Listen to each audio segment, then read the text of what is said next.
Good morning, students. Now in today's lecture we will see next point, vibrations produced in a string.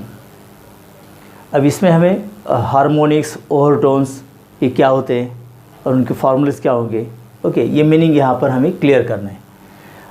Vibration produce in a string, हमें पता है कि अगर एक string है, जैसे यहाँ पर स्ट्रिंग है whose length is L, string की लेंथ कितनी होगी, यल होगी, and it is fixed between two rigid supports.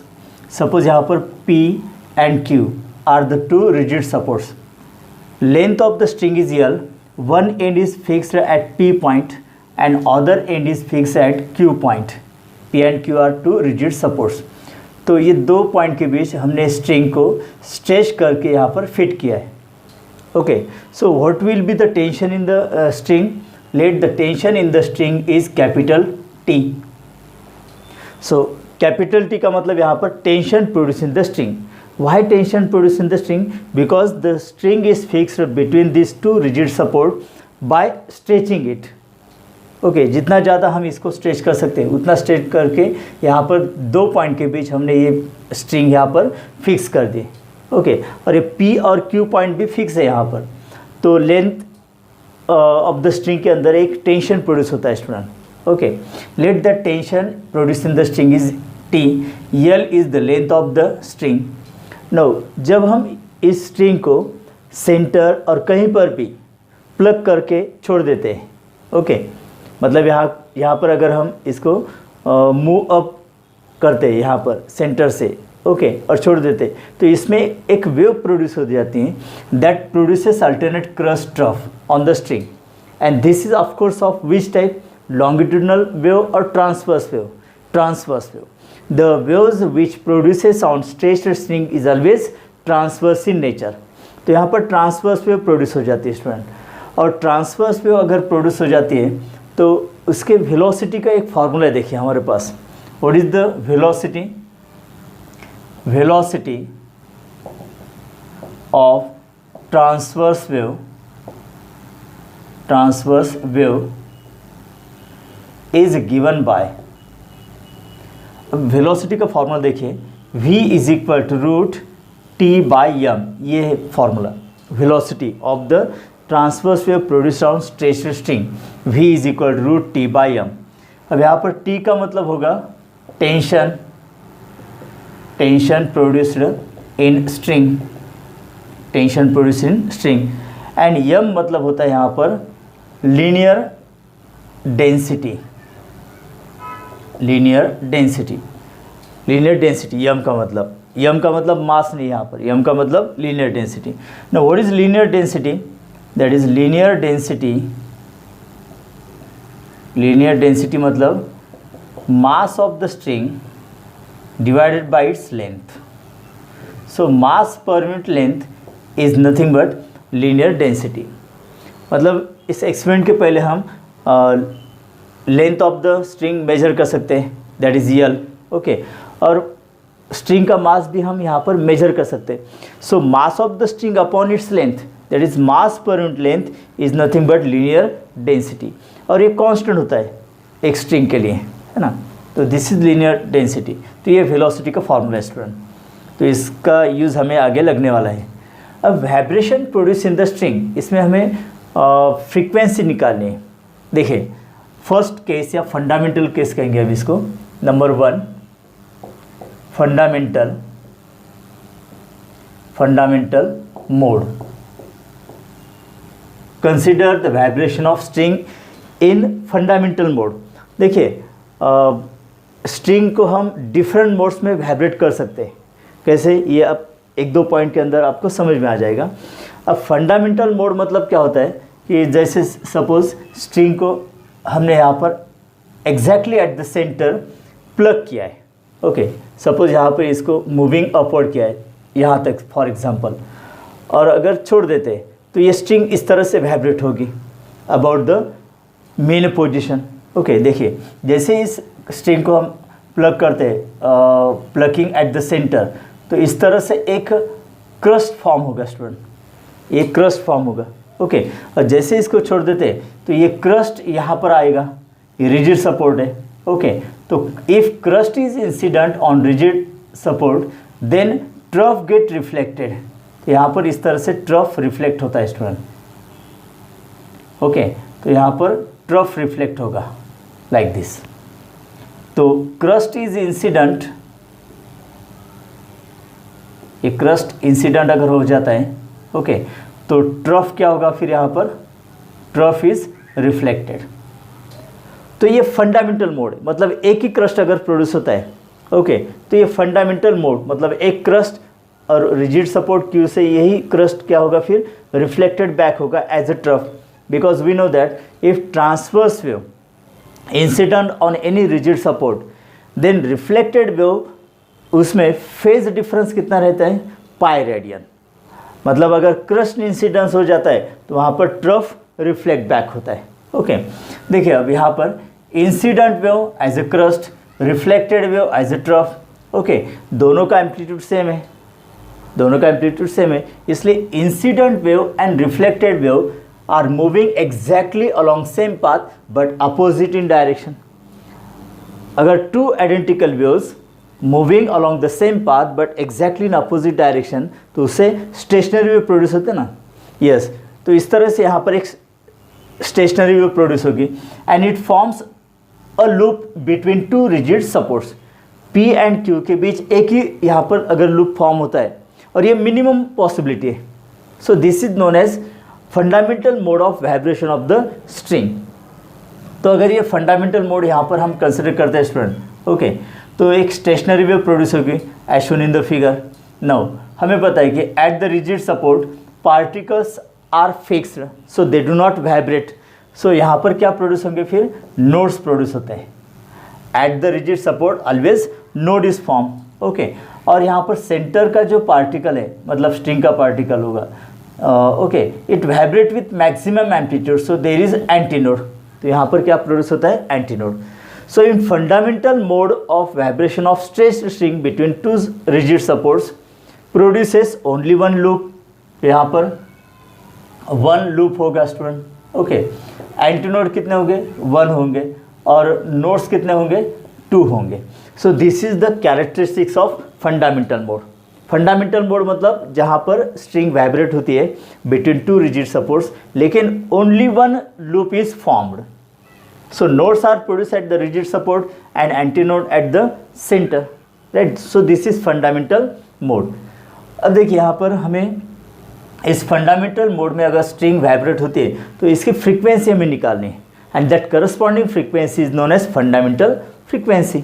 Okay, तो फ्रीक्वेंसी का फॉर्मूला क्या होता है student, frequency okay is given by, frequency का सिंबल एन लेते हैं, n is equal to V by lambda, n is equal to V by lambda.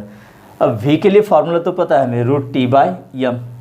Lambda मतलब क्या हो गया यहाँ पर, देखिए लैम्डा की वैल्यू कैसे निकालती in terms of length of the string. देखिए n नोड है और यहाँ पर भी नोड है, तो नोड और नोड के बीच डिस्टेंस क्या होता है in terms of wavelength. Characteristics हमने देखे ना, द डिस्टेंस बिटवीन, देखिए एडजेसेंट नोड्स है ना, सक्सेसिव नोड्स है, फर्स्ट नोड और ये नेक्स्ट नोड है, तो distance between two successive node is lambda by 2 होता है। कितना होता है, लैम्डा बाई 2। ओके, देखिए यहाँ पर अब n और n मतलब दो नोड्स के बीच distance of the between two nodes कितना होता है, लैम्डा बाई 2। तो ये डिस्टेंस होगा यहाँ पर स्टूडेंट लैम्डा बाई 2, लेकिन ये डिस्टेंस कितना है, equal to the length of the string.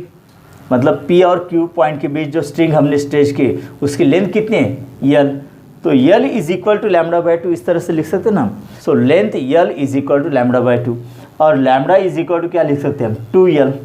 Lambda is equal to 2L। Okay, therefore frequency का फॉर्मूला क्या होगा, n is equal to V upon 2L, V upon 2L। Okay, और n is equal to 1 upon 2L into root t by m। so this is equation number 1। ये equation number 1 है student. तो velocity and length of the string के form में ये formula है, n is equal to v by 2L, या फिर 1 upon 2L into v मतलब रूट t by m। Okay, so n is equal to 1/2L root T by m. This is the equation for fundamental frequency. Why? Because we are vibrating the string in its fundamental mode. So corresponding frequency is known as fundamental frequency. तो ये equation fundamental frequency का equation होगा. So this is fundamental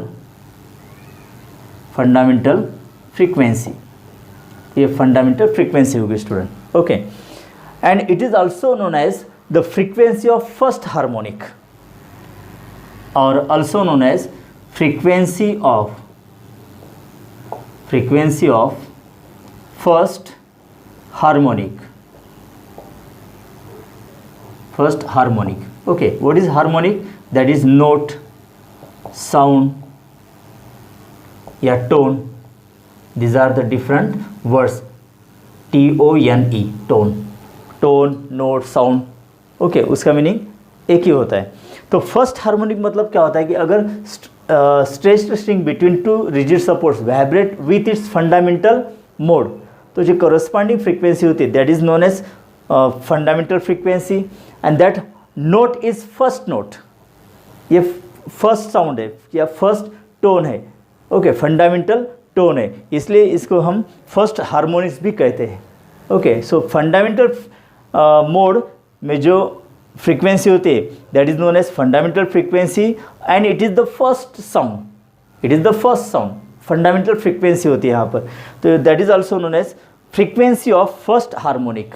ये पहला ही sound होता है, first note होता है, इसलिए इसको हम फर्स्ट हार्मोनिक्स कहेंगे स्टूडेंट. ओके, तो this is fundamental frequency. No, अगर हम दिस यहाँ पर जो वाइब्रेटिंग स्ट्रिंग है उसकी लेंथ नहीं चेंज करनी है, सिर्फ नेक्स्ट हायर मोड पर उसको वाइब्रेट करना है. ओके, देखिए यहाँ पर फंडामेंटल मोड में एक ही लूप प्रोड्यूस हुआ है.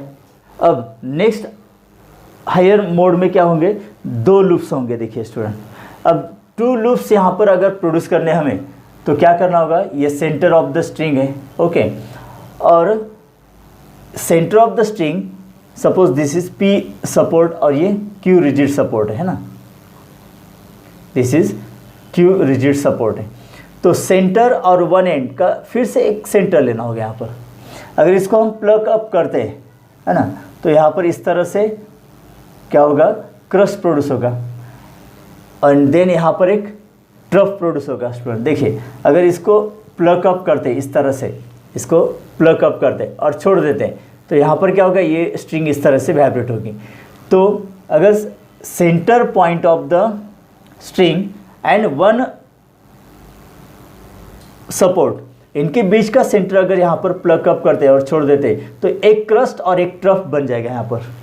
ओके, तो क्रस्ट ट्रफ, तो यहाँ पर ट्रफ अगर इंसिडेंट हो जाता है तो यहाँ से क्या होगा, फिर क्रस्ट रिफ्लेक्ट बैक होगा, ये रिफ्लेक्टेड वेव, एंड देन यहाँ पर फिर से ट्रफ होगा.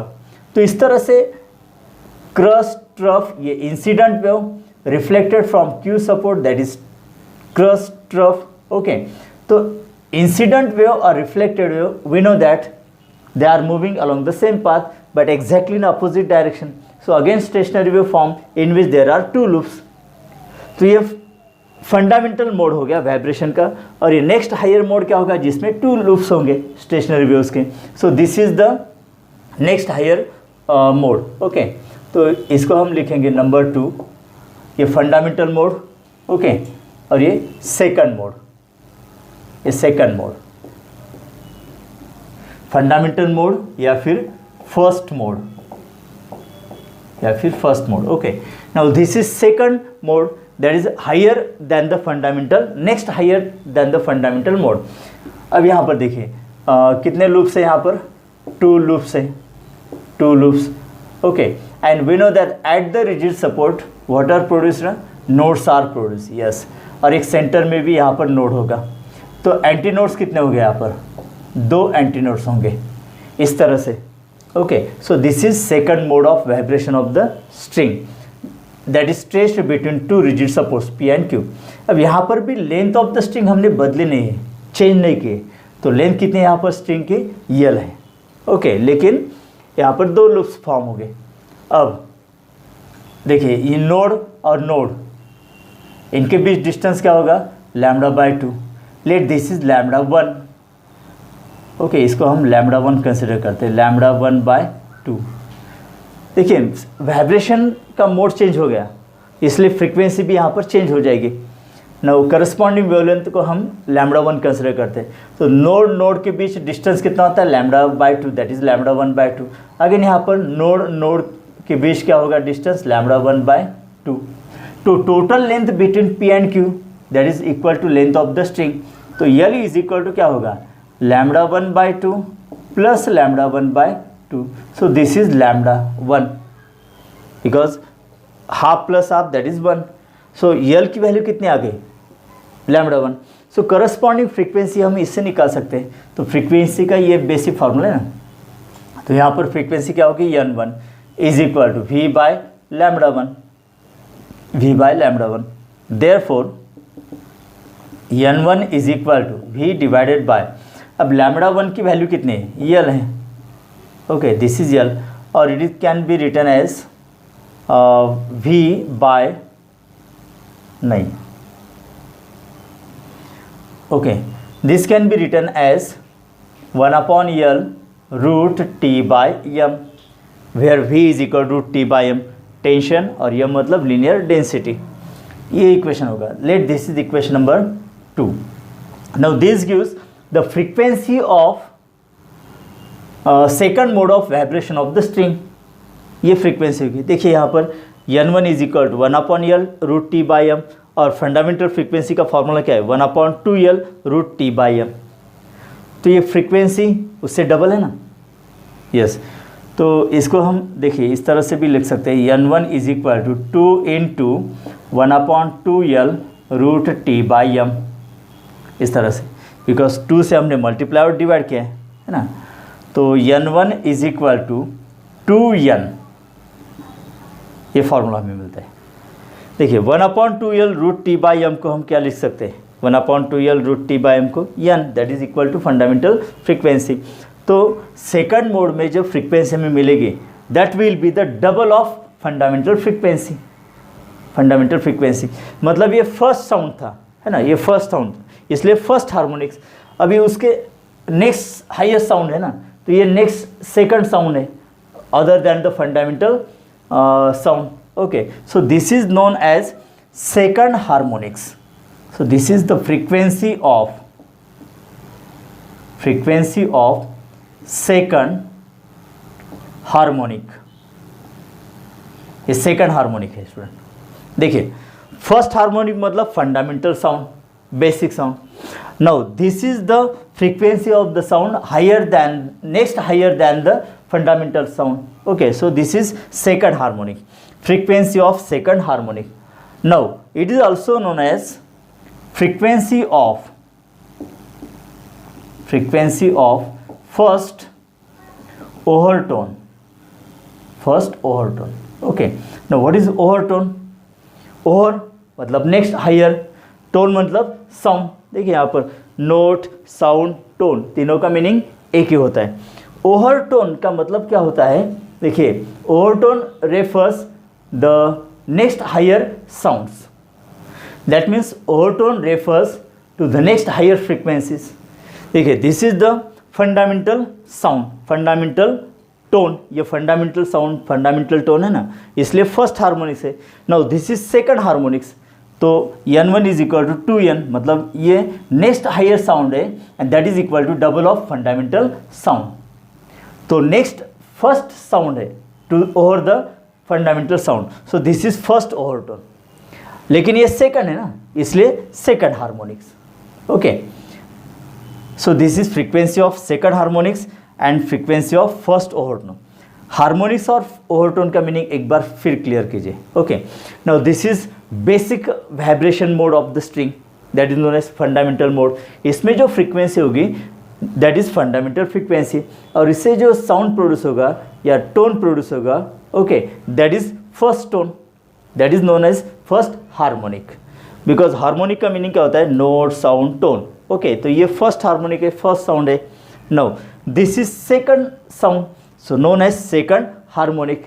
लेकिन ये फंडामेंटल से नेक्स्ट फर्स्ट हायर टोन है ना, ये फर्स्ट साउंड है और ये नेक्स्ट sound है over the fundamental. So what is overtone? That represents the next higher frequencies.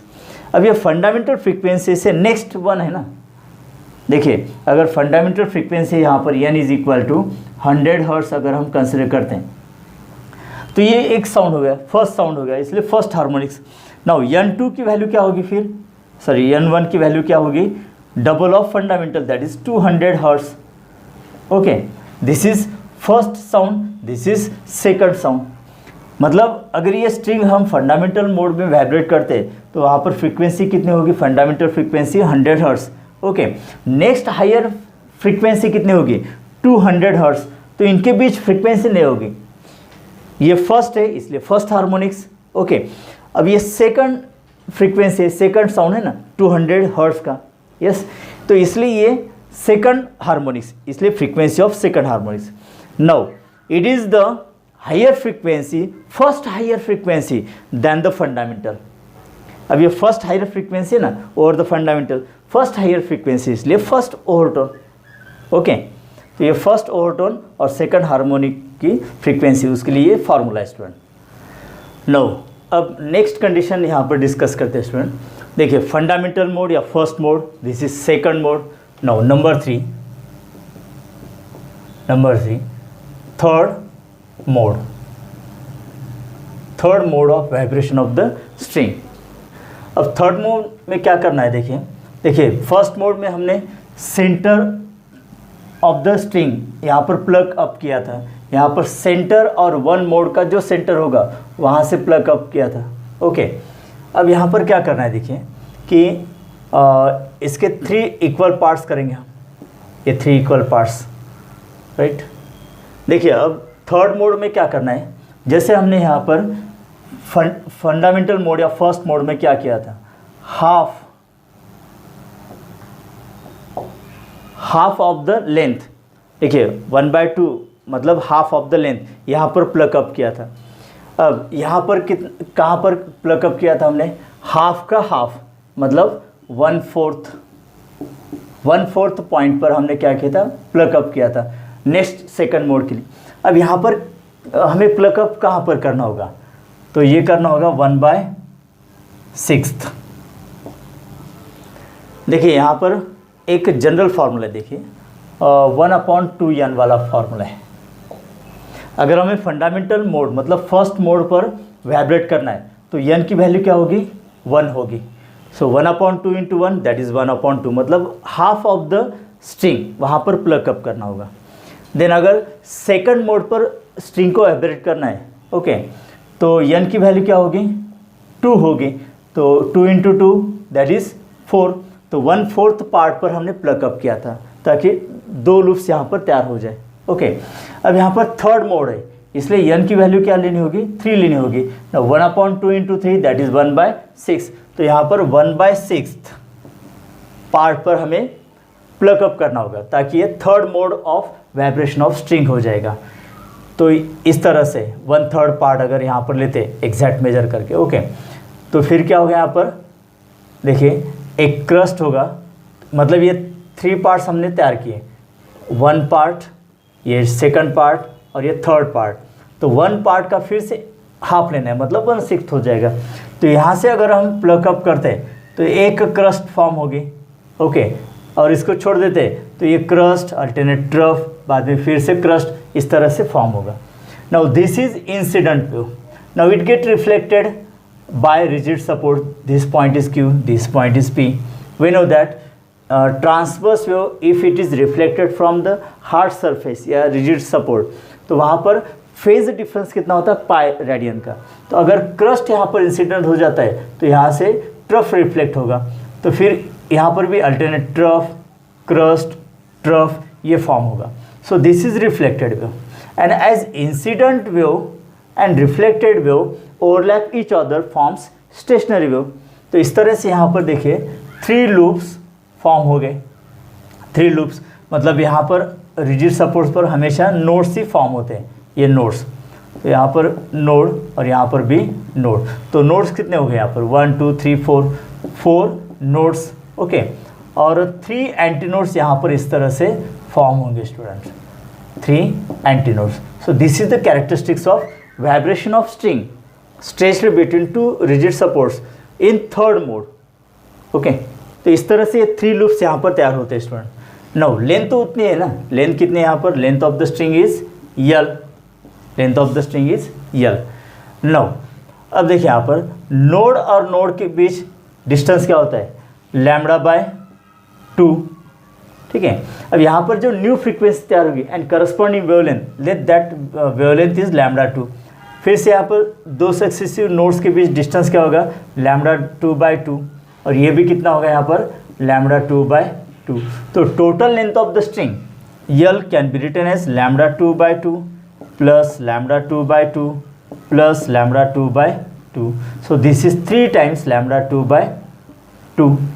Therefore lambda 2 की वैल्यू क्या होगी फिर, 2l डिवाइडेड बाय 3, है ना, 2l डिवाइडेड बाय 3, ये लैम्बडा 2 की वैल्यू होगी.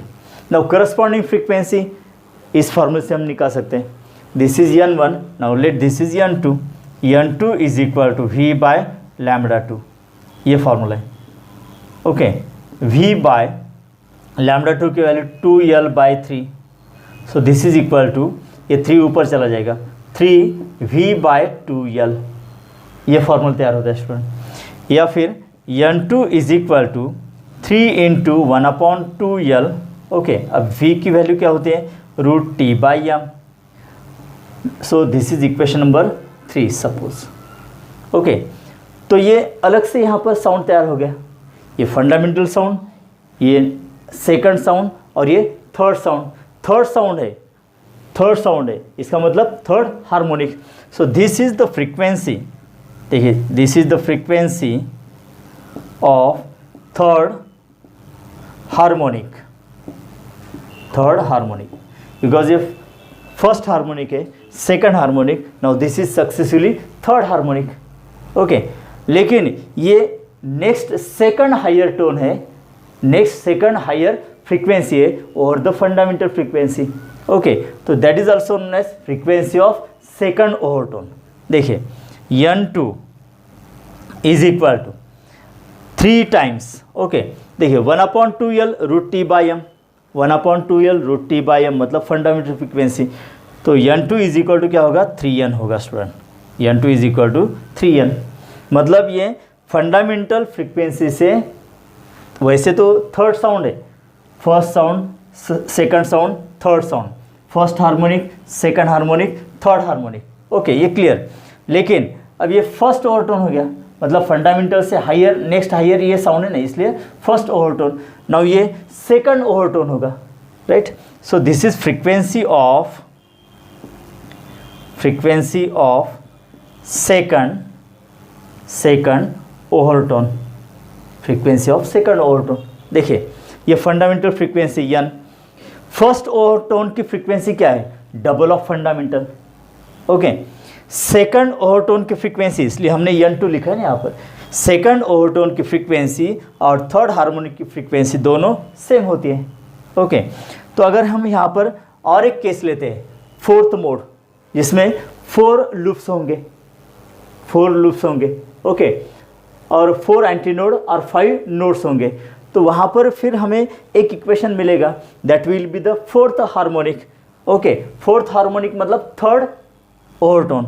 तो n3 के लिए हम क्या लिख सकते हैं, यहाँ पर n3 के लिए 4n लिखेंगे ना, जैसे n1 is equal to 2n, n2 is equal to 3n, n3 is equal to 4n, एक एक से बढ़ने वाला है. n4 अगर लिखते हैं तो यहाँ पर क्या होगा, 5n होगा. n5 अगर लिखते हैं तो ये क्या होगा, 6n होगा. ये समझ में आ रहा है, मतलब n1 is equal to 2n, n2 is equal to 3n, n3 मतलब frequency of third overtone, that is fourth harmonic. n4 का मतलब frequency of fourth overtone, that is fifth harmonic. Okay, n5 मतलब frequency of fifth overtone, that is sixth harmonic. एक से ज़्यादा होगा ना. Yes, इस जनरल फार्मूला क्या लिखते हैं, अगर फ्रीक्वेंसी ऑफ, ऐसा लिखना है हमें, frequency of pth overtone. Okay, देखिए फर्स्ट ओवरटोन को क्या लिखा है हमने, 1 + 1 दैट इज 2. अगर सेकंड ओवरटोन लिखना है तो 2 + 1 मतलब 3. थर्ड ओवरटोन की फ्रीक्वेंसी क्या लिखेंगे फिर 3+1, फोर्थ ओवरटोन की frequency 4+1 that is 5, fifth overtone की फ्रीक्वेंसी क्या लिखेंगे 5+1 दैट इज 6। अगर pth नंबर ऑफ ओवरटोन की फ्रीक्वेंसी हमें निकालनी है तो हम लिखेंगे यहाँ पर NP is equal to P+1 into fundamental frequency. तो ये जनरल फार्मूला हो जाएगा ना स्टूडेंट। देखिए फिर से ट्राई करते हैं यहाँ पर। फर्स्ट ओवरटोन है मतलब फर्स्ट ओवरटोन है ना, तो P की वैल्यू क्या लेनी है 1, तो 1+1 2 that is 2n। Second overtone की फ्रीक्वेंसी मतलब P की वैल्यू 2, तो 2+1 3, राइट। थर्ड ओवरटोन की फ्रीक्वेंसी अगर निकालनी है तो 5n या 4n because third overtone 3+1 that is 4। अगर हमें 10th नंबर की फ्रीक्वेंसी निकालनी है ओवरटोन की तो n10 इज इक्वल टू क्या होगा, P की वैल्यू क्या लिखी है यहाँ पर हमने, देखिए P मतलब 10, तो P10 10+1 11, so it is equal to 11n। Okay, इस तरह से यहाँ पर हम लिख सकते हैं। So frequency of fifth overtone it has general formula NP is equal to P+1 into n, where P is equal to 0 1 2 3 etc. ये होगा। अब P की वैल्यू अगर हम 0 लेते हैं, ओके, P की वैल्यू अगर 0 लेते हैं तो 0+1 क्या होगा 1 इंटू n 1, ओके n होगा ना ये fundamental frequency, so this gives the fundamental frequency. तो यहाँ पर 0 ओवरटोन होगा लेकिन फर्स्ट हार्मोनिक होगा। ओके, तो इस तरह से हमने यहाँ पर vibrations produce in the string जिसमें हार्मोनिक्स और ओवरटोन्स ये हमने यहाँ पर क्लियर किया है। देखिए यहाँ पर first overtone, second overtone, first overtone मतलब double of fundamental frequency, second overtone मतलब 3n, थर्ड ओवरटोन मतलब 4n 5n। देखिए first harmonic, second harmonic, third harmonic, fourth harmonic, 5th 6 7 8 9 all harmonics are present. मतलब यहाँ पर ये भी पॉइंट क्लियर हो जाता है कि अगर वाइब्रेशन प्रोड्यूस इन स्ट्रिंग हम डिस्कस करते हैं, स्टडी करते हैं स्टूडेंट, तो इसमें हर एक हार्मोनिक्स प्रेजेंट होता है, ऑल हार्मोनिक्स आर प्रेजेंट। तो यहाँ पर एक कंक्लूडिंग सेंटेंस ये भी लिख सकते हैं हम कि इन vibration of stressed string all harmonics are present, all harmonics are present। देखिए अगर 3 मार्क्स के लिए बोर्ड क्वेश्चन आ जाता है, शो दैट या prove that all harmonics are present in a vibration of stretched string between 2 rigid support, तो हमें यहाँ पर इस तरह से इसको प्रूव करना है और लास्ट में ये सेंटेंस लिखना है, राइट स्टूडेंट।